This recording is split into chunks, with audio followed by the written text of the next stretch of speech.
Aiva, Vitalijus.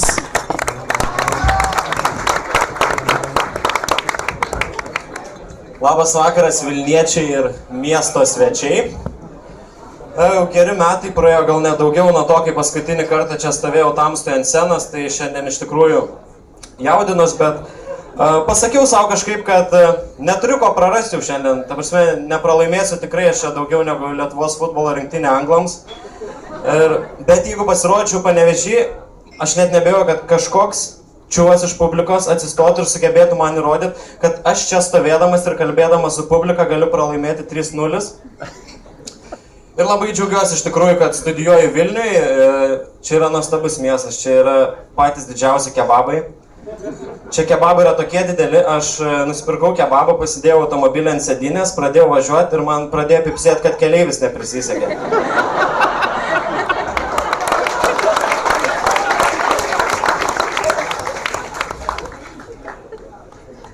Ir iš tikrųjų mėgstu ne tik kebabus, mėgstu ir filmus. Matėt kas nors filmą Everestas 3D? Tam filme veiksmas vyksta 96 metais, ekspedicija lipa į Everestą ir pas vieną vyruką ant maikės parašyta 1996. Aš suprasčiau, kad visa ekspedicija su maikė, ant kurios užrašyta kelinti dabar metai, bet ne, vienas čiuvas. Aš pagalvojau, kaip režisierius norėjo stipriai parodyti, kelintais metais vyksta veiksmas, juk dabar neinat Gedimino prospektų, nematot čuvako su maikė 2016. Kad žinotum, kelinti metai, jeigu iš ateities netyčia atvykai. Da labai mėgstu azijietiškus filmus, ypač tuos, kurie įgarsinti lietuviškai yra. Yra nuostabu jie žiūrėti, kur girdi pasako du žodžius, o aktoriaus lūpas vis tiek dar juda. Ei, čia naily! Eik čia! Tau galas! Ir Facebook'e pastebėjau, kad yra tokios merginos, kurios nepanašu visai, kad masto, bet nuolat prašo, kad numestumėm filmų, kurie priverstų susimastyti.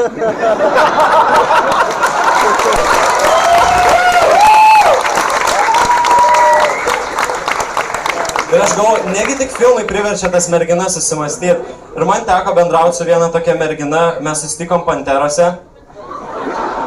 Panterose daugeliu merginų filmai priverčia susimastyti. Mes šokom, bendravom, pasakiau, kad studijuoju psichologiją, sako, kaip faina, tu kaip psichologas, ar galėtum pasakyti, kokiomis savybėmis vandeniai pasižymi? Aš galvoju, jūs esat kaip apelsinai, sakau. Sako, kodėl, nes mes egzotiški, aš pažiūrėjau, ne, nes celiulito turit. Ir su komplimentais niekada nešaudau į 10-tuką savo gyvenime. Kai draugas atsivedė panelę supažindint, sakau, jūs esat labai graži pora iš vidaus. Žinote, turbūt niekam nepaslaptis, kad merginos, kuriuom yra 25 metai arba daugiau, ir jeigu neturi bičo, jau aukštesnių lygių parinasi. Ir aš pagalvojau, kad ateit pas merginą, kuriai 25 metai arba daugiau, apsilankyti jos namuose, primena, kaip pirmą kartą apsilankyti kazino. Aš įleidžia nuo 21, įeini niekur laikrodžių nėra, žiauriai maloniai bendrauja su tavim, nemokamai gėrimą gauni, naujoko paketą, duoda laimės ratą prasukdė. Kaip vėliau išsiaiškinu, laimės ratas buvo ne vienas, o du ir jai nepatiko, kaip prieš laikrodžio radiklę, sakau. Kalbant apie merginas, aš nežinau, kodėl jos taip išgyvena, gal dėl to, kad vaikų labai nori. Pakelkit ranką, kas esat sugalvoję savo vaikams vardus, kurie bus. Na gerai, pakelkit ranką tie, kurie žino, kad jūsų vaiko vardas tikrai bus ne Igoris. Nors kita vertus, jeigu norit, kad vaikas būtų bėgikas, labai gerai pavadinti Igoriu. Ypač orientacininkas. Aš esu sugalvojęs, kad mano sūnus bus vardu Šaltukas. Genialus vardas. Įsivaizduokit, ateina pas jūs svečiai, paprašot, kad sūnus jūs stipriai apkabintų, žmona prieina prie svečių ir sako, žiūrėkit, Šaltukas spaudžia. Labai yra bloga idėja pavadinti storą sūnų egzaminu. Įsivaizduokit, einat su tuo sūnum, jam pradeda sunku daryti sait, jūs pradedat įnešęs jums iškrenta iš rankų ir galvojat, blet, neišlaikiau egzamino.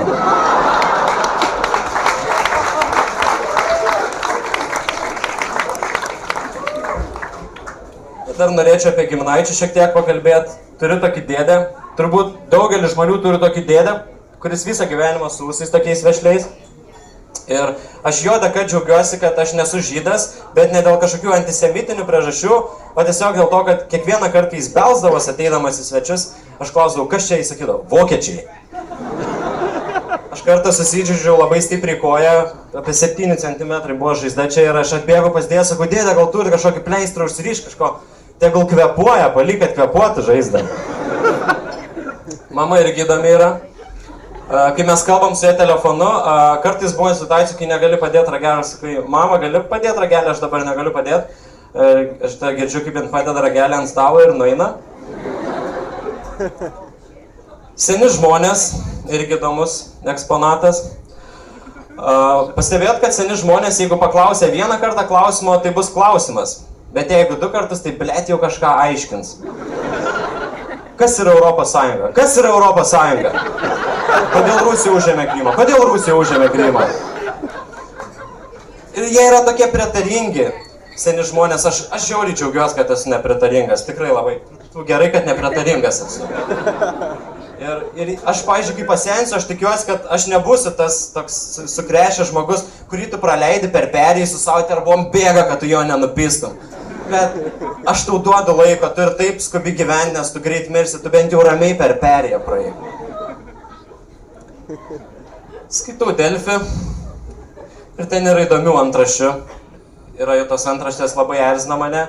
Pavyzdžiui, kur pasako, Oksana Pikul pasidalino kvapą gniaužiančiomis nuotraukomis iš atostogų. Atsidarai tą nuotrauką ir tenais jinai tiesiog guli prie baseino. Bet žurnalistai ne Oksana Pikul prie baseino kvapą gniaužia. Žinot, kas kvapą gniaužia? Astma kvapą gniaužia. Kaip pipiriniam dujom į veidą paparšia kvapą gniaužia. Bet galiausiai Vilniaus viešoji transportu važinėt kvapą gniaužia.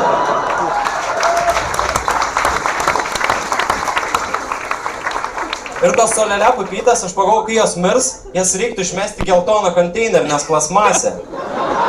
Mes saugokim aplinką.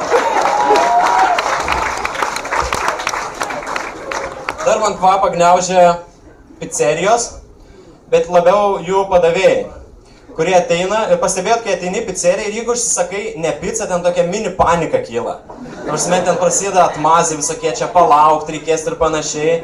Mes atėjom su draugu ir jis užsisakė Cezario salotų ir po pusvalandžio atėjo padavėjas ir sako, mes negalim užtikrinti salotų kokybės, todėl arba mes jums grąžėjom pinigus, arba jūs rinkitės kitą patiekalą. Aš pagalvoju, tokia situacija realiam gyvenime, tu parsivedi paną į namus ir sakai, žinai, aš negaliu užtikrinti sekso kokybę šiandien, tai arba aš tau grąžinu pinigus, arba tada renkies mano kambarioką. Jis greta gulėjo tenais. Ir tie festivaliai, vasara, pavasaris. Pastebėt, kad muzikos festivaliuose headlineriai labai mėgsta sukelti tokią dramą. Pagroja kelis gabalus ir tada išbėga ir tipo visi, kas čia vyksta, ir jie tada grįžta, pagrosiu paskutinį. Suduoti realiam gyvenime, taip vyksta, chirurgas išpjauna auglį, lieka žaizda, jau susiūti išbėga iš palatos, grįžta, susiūsi. Arba teisėjas jau beveik lieka paskelbti nuosprendį, išbėga, nusimeta mantiją, paskui grįžta ramiai 3 metai.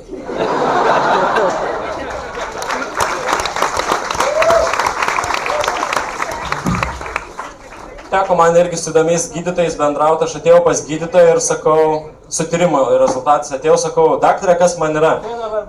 Jisai, bliam, tikrai žinau šitą. Medicinos mokyklai mokyti, dar paveiksliuką mačiau netgi.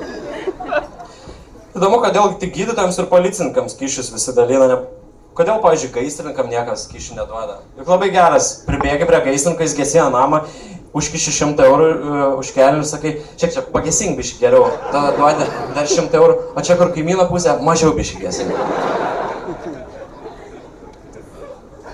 Krepšinio čempionatą turbūt visi žiūrėjot, nors praėjo labai daug laiko, aš net nebejoju, kad visi atsimena tas reklamas apie koldūnus. Man vis tiek labiausiai įsiminė ne ta koldūnų reklama, o mineralinio vandens Notre reklama, kurio šūkis buvo Notre, daugiau negu vanduo. Tai kas daugiau negu vanduo? Bet Bievelos dešra, daugiau negu dešra, dar ir sūris. Buvo dar prieš keletą metų tokia reklama, turbūt visi atsimenat, sūris tai pieno pergalė prieš laiką. galim ir kitur pritaikyti. Prezervatyvai – tai vyro pergalė prieš alimentus.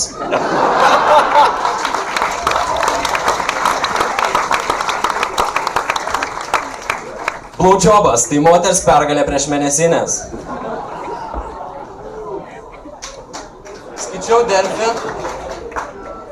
Buvo straipsnis ne taip seniai, kad Lukiškių pataisos namuose kaliniai, kurie nuteisti iki gyvos galvos, mesgė kojinę socialiai remtiniems vaikams.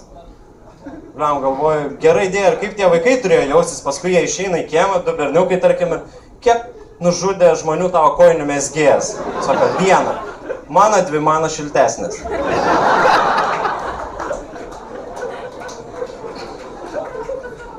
Pastebėt, kaip yra, pavyzdžiui, teisė ir ten, nežinau, psichiatrijų tie terminai, pavyzdžiui, nesunkus sveikatos sutrikdymas, tik kas čia, tipo, piso į galvą, bet ne per daug.